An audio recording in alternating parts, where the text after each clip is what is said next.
experiencing any vertigo? At this point, what have I done? Once you die, we'll print a new version of your body. He's alive. That's fine. Vicky, it's not looking very good for you. Let's blow up these second-hand baloney boys. Why don't you guys do rock, paper, scissors, and then we'll just shoot the lizard. Hidden in Mickey 17 first 10 minutes. A clue that predicts the ending. Missed it? Let's blow your mind. Mickey finds himself trapped between two rocks in the snow. A man approaches, but instead of helping, he smiles and taunts Mickey, saying, "You die again and come back to life. Enjoy your death. I will meet you again." With that, the man leaves, and a creature attacks Mickey. The scene cuts to a machine printing a new version of Mickey, revealing that he is not a human, but a variant, a humanoid created for experimental purposes. Whenever a dangerous task arises, Mickey is sent to perform it, whether it's exploring deep space, testing planet habitability, or experimenting with poisonous vaccines. Each time he dies, his memory is uploaded and installed into a new variant body. Tio understands how Mickey ended up as an expendable. The story flashes back to his past. Mickey and his friend borrowed money from a gangster to start business. Unable to repay the debt, the gangster threatens to take one of their body parts. Meanwhile, Earth has become heavily polluted, and humanity is seeking new planets to inhabit.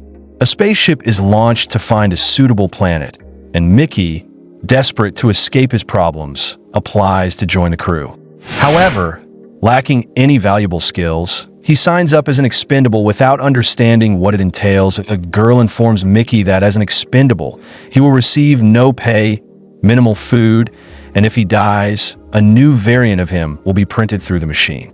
Mickey agrees, and a process begins to save his memory on a hard drive. Afterward, the same girl hands him a gun and instructs him to shoot himself. Reluctantly, Mickey complies, and his body is discarded in the organic waste. Later, a new variant of Mickey is printed, and he resumes life as though nothing happened. Kenneth Marshall, a prominent figure aboard the ship, gives a speech about establishing a new human colony on a suitable planet. Mickey is uninterested in his words and instead starts a conversation with Nasha, a security agent. The two quickly become friends, and over time, their bond deepens into a romantic relationship. Mickey continues to die repeatedly, only to be reprinted and sent on dangerous missions. Finally, the spaceship arrives near the Nephilim planet, a frigid world covered in ice. The scientists detect water and oxygen, but they are uncertain if the atmosphere is breathable. To test it, Mickey is sent down to the planet and instructed to remove his mask.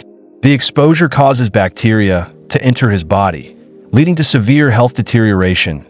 Scientists analyze the bacteria inside Mickey and begin developing vaccines. They conduct numerous experiments on Mickey, taking his life multiple times to test the effectiveness of the vaccines. Eventually, they create a successful antidote that allows a person to breathe on the Nephilim planet. With the experiment completed, 3 other crew members accompany Mickey to the planet to explore further. While exploring, the crew encounters moving ice rocks, and a young girl is crushed under one. Back on the spaceship, Kenneth Marshall blames Mickey, saying that as an expendable, Mickey should have died instead of a valuable crew member. Kenneth punishes Mickey by reducing his food rations and increasing his work hours. Mickey tells the scientists that he saw a creature on the Nephilim planet, which he calls a creeper. Kenneth orders Mickey to return to the planet to capture the creature. Mickey follows orders and ends up falling into a pit, bringing the story back to the opening scene. The creature does not harm Mickey, but helps him out of the pit, indicating that it may not be as dangerous as previously thought. Mickey returns to the spaceship with 2 precious stones collected from the planet, but keeps quiet about the creature. Later, Mickey wakes up to find another version of himself in his room, Mickey 18. The new variant, thinking Mickey 17 is dead, attacks him, insisting that only one of them can exist. Mickey 17 tries to convince Mickey 18 to let him live, arguing that he must warn the humans not to harm the creepers, as they are not hostile. Mickey 18 and Mickey 17 are interrupted by Temo, Mickey's old friend, who has also joined the spaceship crew. The 2 Mickeys threaten Temo, to keep quiet about their existence, fearing that the authorities will kill them both if they discover that two variants are alive simultaneously. Meanwhile, Kenneth Marshall holds a feast for Mickey 17, feeding him synthetic meat as a form of twisted respect. Mickey realizes the meat was tested on expendables and becomes nauseous. Gemma, a scientist, notices Mickey's discomfort and takes him to her cabin, where they bond. However, when Mickey returns to his room, he finds Nasha sitting with Mickey's 18. Nasha is shocked to see two Mickeys and struggles to understand how they both exist simultaneously.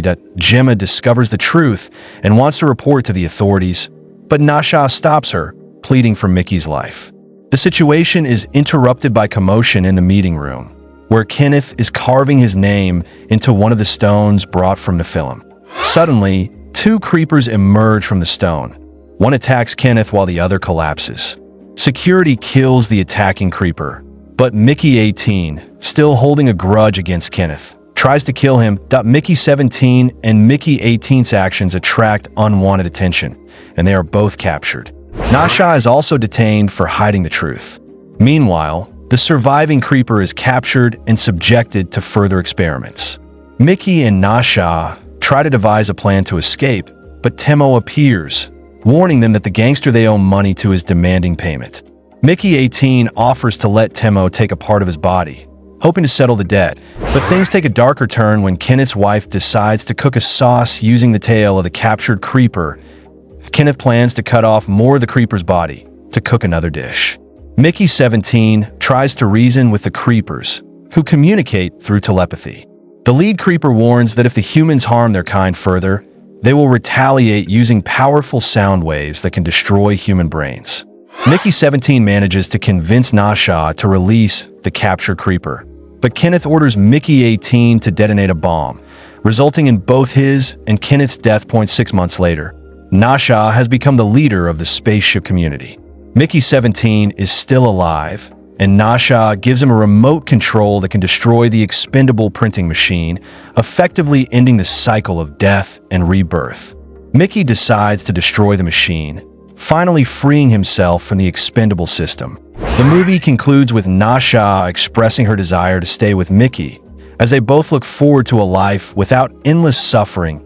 If this recap changed your mind about Mickey 17, smash like. If it didn't, fight me in the comments. And subscribe. You know you want to. Thanks for watching.